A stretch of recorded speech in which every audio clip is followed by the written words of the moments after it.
Good morning on this Sunday, June 6th, and welcome to the Georgia Gang. One-on-one with Governor Brian Kemp as he gears up for 2022. Also, small business owners file a lawsuit against Major League Baseball over the ouster of the All-Star game from Truist Park. And Atlanta's police chief says he welcomes state leaders looking into the city's crime problems, wonders why he hasn't been asked for input. Darren and Kathy are here, Martha Zoller is back, and Brian Robinson is filling in for Phil. The debate and discussion begin right now. From the Fox 5 studios, the Georgia Gang starts now.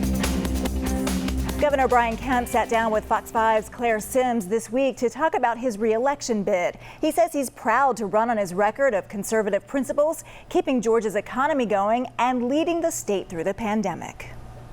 I made the best decisions I could at the time to save our economy, but also to protect lives. And, I'm going to stand by those decisions.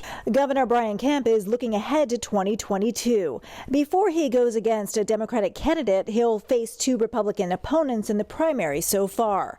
South Georgia educator Candace Taylor and former DeKalb CEO and legislator Vernon Jones.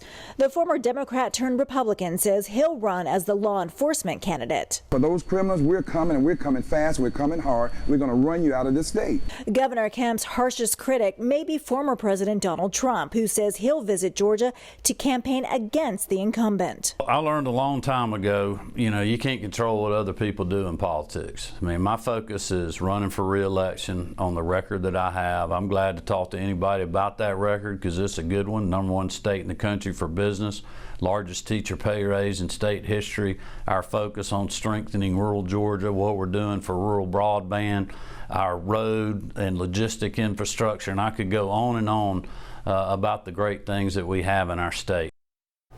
No word yet on if and when Stacey Abrams will announce her candidacy and what could be a rematch from 2018. Darren, welcome back. I'll start with you this week. Your thoughts on Governor Kemp's record that he'll be running on? Well, I think the governor doing the interview with Claire Sims made it very clear that he had two goals. One, he wanted to make sure that everyone heard him from a position of strength. I mean, I think he definitely was very bold and succinct in his message around what he think his record and how it's going to be appealing to the people of Georgia. I think the second thing is that he wanted to really try to answer the questions and that a lot of us are asking ourselves, and that is, what is former President Donald Trump going to do in this race?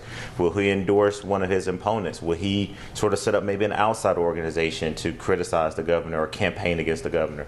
And so I think, when you heard the governor say, hey, I can't really control what other people are going to do in politics, I thought that was a very safe way of saying, I don't know what this former president is going to do in Georgia or to influence his election for governor. But I think the people of Georgia definitely are going to hold the governor accountable of some of the things that he's going to highlight on his record. But I think ultimately he definitely checked the boxes for sounding and looking very strong right now. Brian, let's talk about this. Will former President Trump be a thorn in Governor Kemp's side? And what should his strategy be to counter the attacks from the former president, who was a very popular Republican? The Trump endorsement and the Trump engagement is highly influential in a Georgia Republican primary to this day. The calculation that President Trump is going to have to make is there a primary opponent that, with my support, can beat Brian Kemp? And right now, Lori, there's not one that has emerged. I think if he were to endorse Vernon Jones, which by all accounts he's not particularly inclined to do, that he would stretch the efficacy of his endorsement and would run the risk of endorsing someone who's running against the person he has described as public enemy #1 for him and losing. I think Brian Kemp right now is in great shape to win the primary next year. And that's something that Trump needs to keep in mind unless there's somebody much more legitimate that Republicans could rally behind in this state. Now, Trump coming in, even for Vernon Jones, would hurt Kemp. It would allow him to become a serious contender. But until there's a day when somebody with a lot more resources and a lot more credibility with Georgia Republicans gets in, Brian Kemp's in great shape, and he stays on message. He doesn't go pick fights with Trump. He talks about what he's doing for Georgia, and he's got a great record that conservatives love, particularly keeping our economy open last year when the rest of the country said that he was going to create a mass murder situation. Kathy, let's talk on the Democratic side. If Stacey Abrams is going to announce, when do you think she needs to do that? I mean, because of her name ID, does she have time? I think she has time. I think she has all the time she wants. Obviously for if she decided not to get in, then, it becomes a little bit of a burden for anybody who would decide to run, because they'd start losing the time that they need to raise money. But in terms of her running, she's got all the time in the world. Her networks are set up. She's, knows what she needs to do. She knows the state incredibly well, and her name recognition and visibility, are in great shape. She doesn't really have to do anything to improve that. She's just really got to get people to get out to vote. Martha, what are the issues that you think Governor Kemp should be focusing on?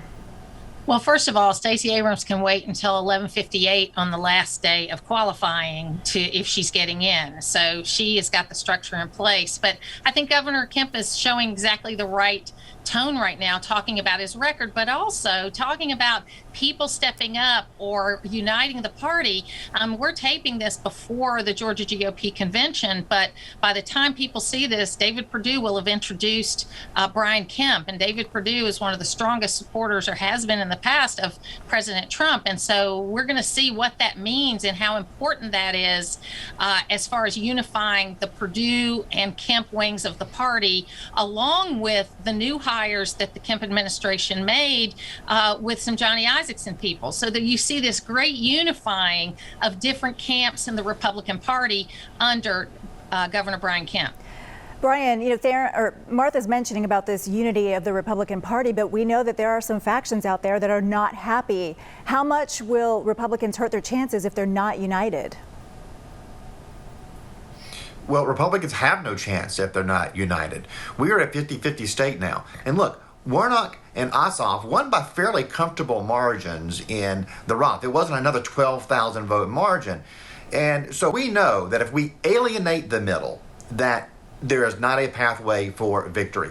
Now, Georgia Republicans can win. They've got to unite the Trump base. No, that's the vast majority of the party. But they've also got to bring back some of the former Republicans who've drifted away in the last couple of years. Theron talks a lot about the disaffected Republican women, and he's right.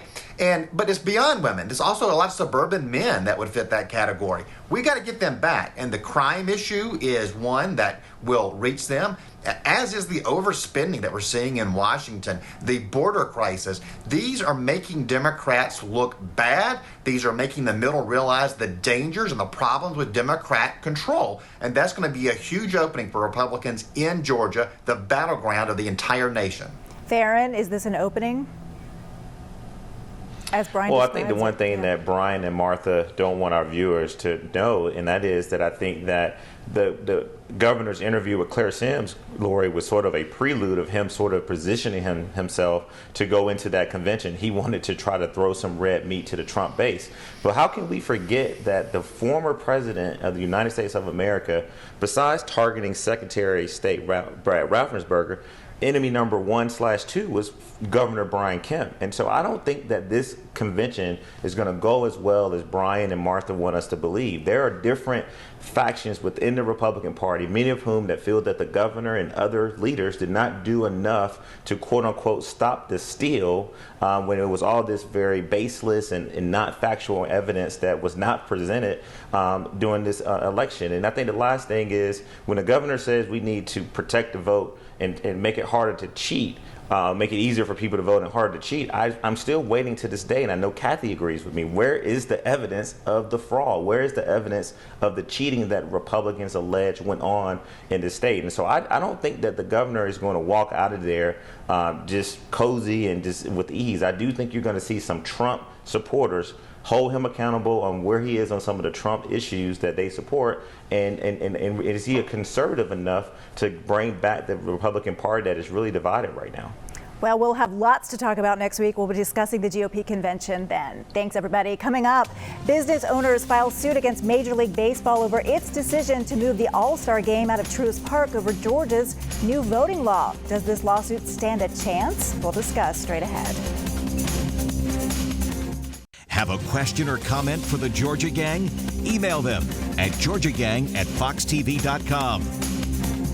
Major League Baseball robbed small businesses of Atlanta. So says a lawsuit filed by a conservative business advocacy group against the MLB for moving the All-Star game out of Cobb County to Denver over Georgia's new voting law.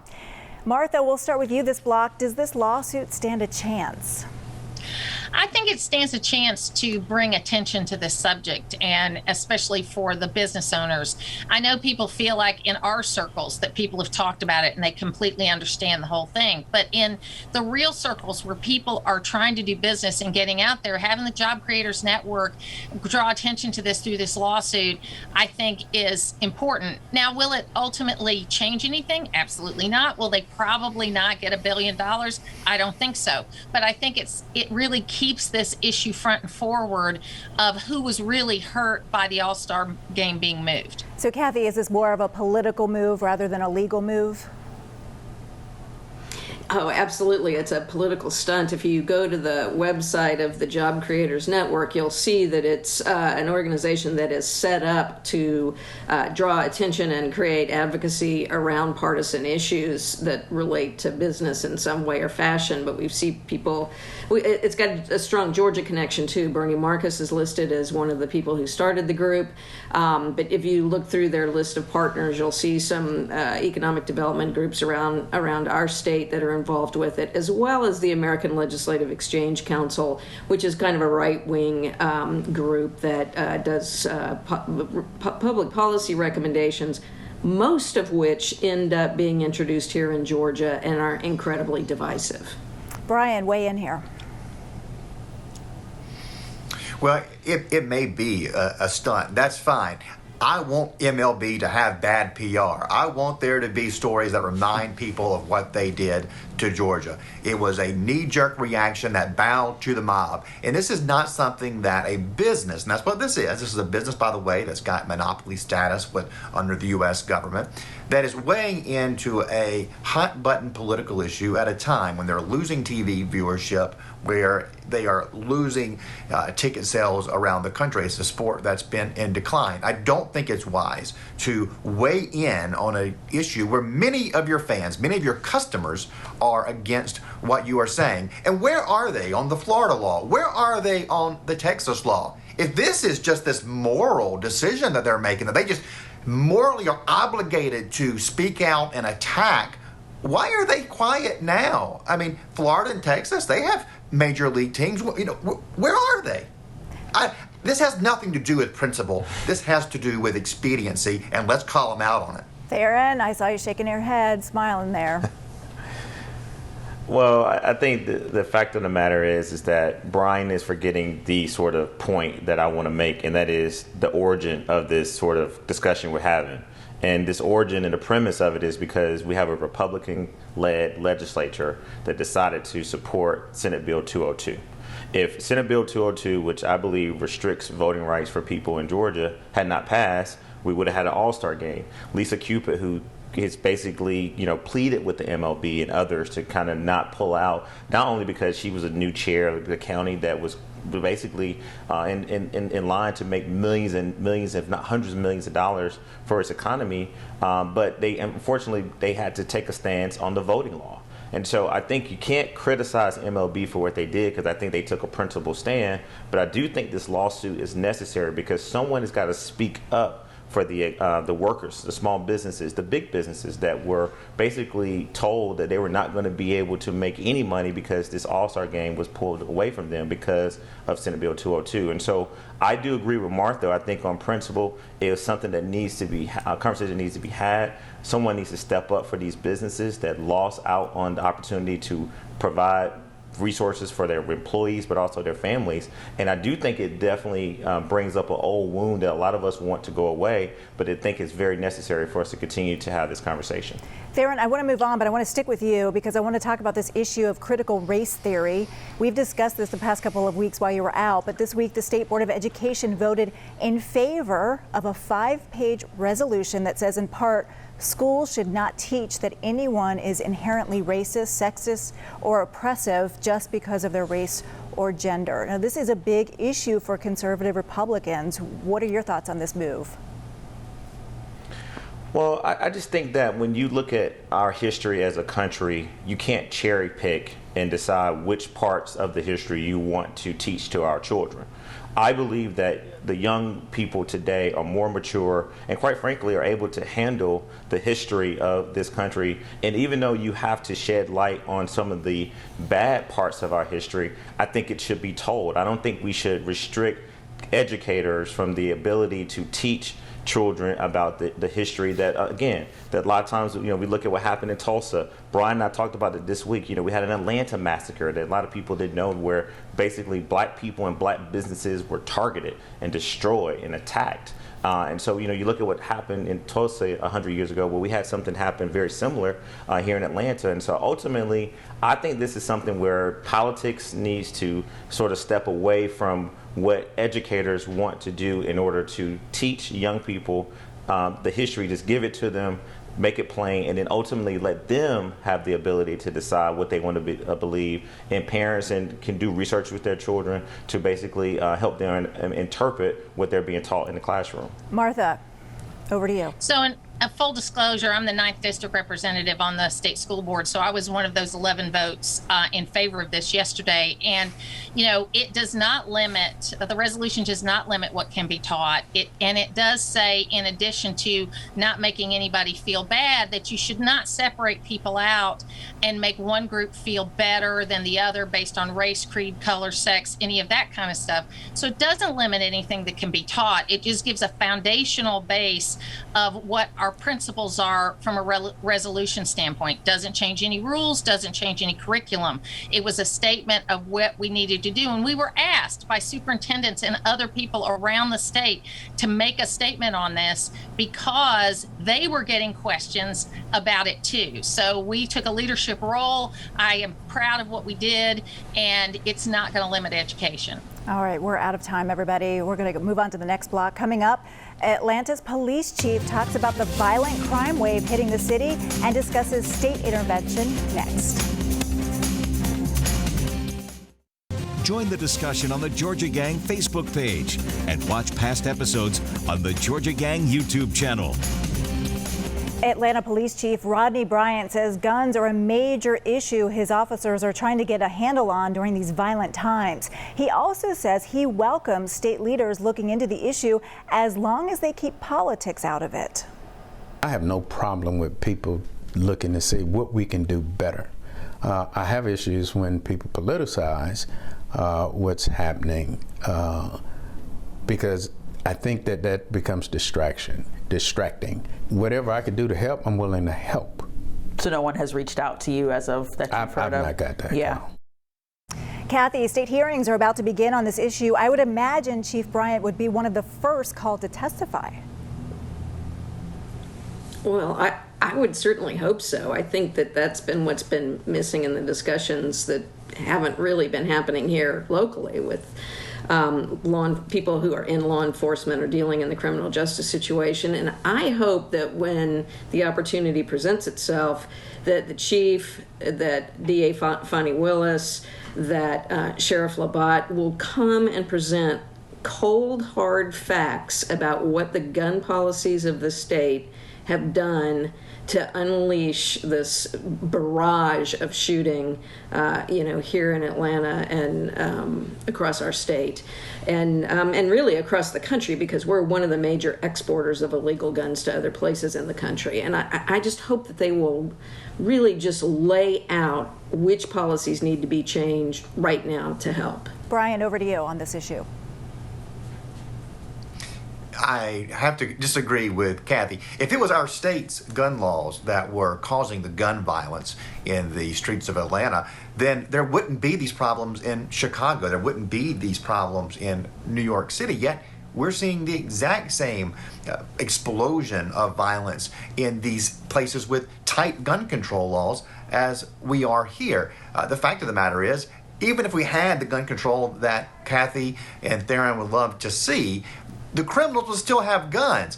And look, at this juncture, this is a very powerful message for Republicans going into 2022, Lori, is Democrats want to take away your last line of defense. The police aren't going toward violent crime anymore because they've been demonized, because they get blamed when violent crime leads to problems when police are around. And so they're going to back off.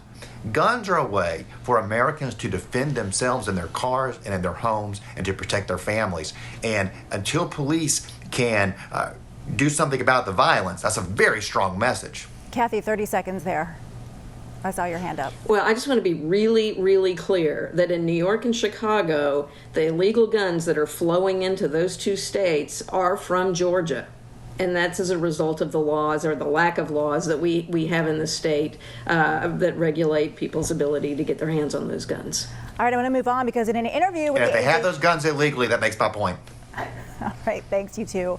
In an interview with the AJC this week, Governor Sonny Perdue said being chancellor of the University System of Georgia is the only job he's passionate about and is willing to serve if picked. The 74-year-old has received some pushback. One of the reasons, his close ties to former President Donald Trump. Martha. Look, I said a few weeks ago that when all this is said and done, I believe Sonny Perdue is ultimately going to be appointed to this position.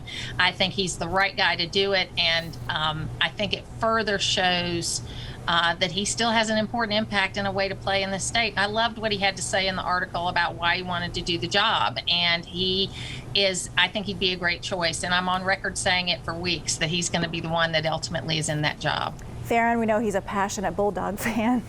He never hid that. No, he makes that very loud and clear. Look, Martha and I talked about this a few weeks ago.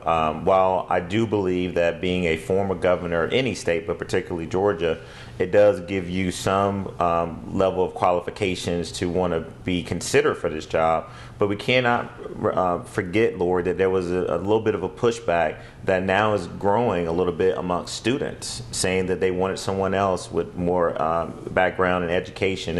And then while, I know that that Martha said this before, that people who work for President Trump should not be punished, and they should not, be sort of excluded from interviews and getting new jobs. But I do think that that's something that, quite frankly, if we're going to keep it real on this show, that's something I think that the Regents is looking at, beyond the complaints from the students, beyond whether or not he possesses all the qualifications to lead the Regents. But also, what kind of message does it send to that community if you choose him? And so I definitely think the chairman is going to continue to look at this very closely. All right, Martha, I see your hand up, but we're out of time, so I got to run. Get it in winners and losers coming up next, okay? Stay tuned, everybody.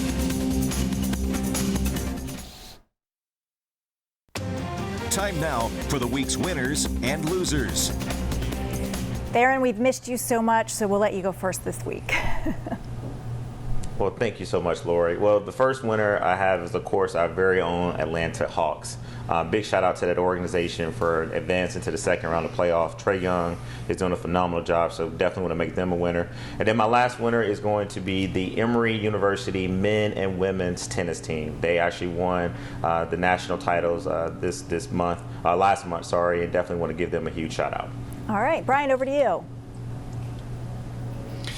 My loser this week, Laurie, is the University of Georgia magazine, which I got on Thursday as an alumnus, and it features alumni podcasts that are influential, and they left out Theron and my podcast, and I am irate about it. So they're my loser. And my winner is Governor Kemp and Attorney General Carr for their efforts this week to put a focus on their anti-gang policy and task force that is addressing one of the most pressing issues facing our state, and particularly the metro Atlanta region right now. All right, I'm sure your Bulldogs heard you loud and clear on that one. Thank you. I hope so. Martha, we got about a minute 45.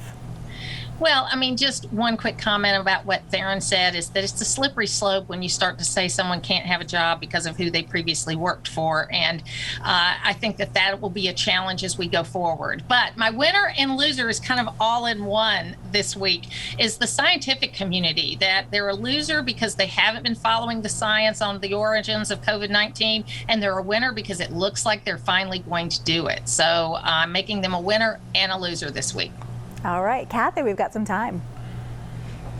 Okay, well, following the sports and UGA programming, I want to give a shout out as a winner to the UGA women's softball team that made it to the College World Series. I'm not sure how they're going to ultimately fare, but good on them for getting there. My loser is the Fulton County Development Authority Board.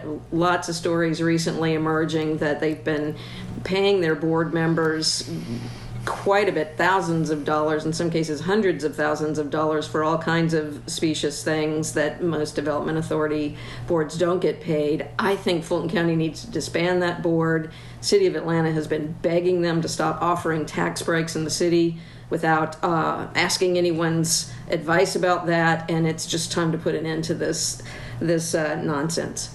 You know, that was on my list to discuss, so I'm glad you mentioned it. We just didn't have time to get to it. So thank you, everybody. And welcome back, everybody. And we will see you again next week. Thanks so much for tuning in. Bye-bye. The opinions expressed in this broadcast are those of the panelists appearing in this program.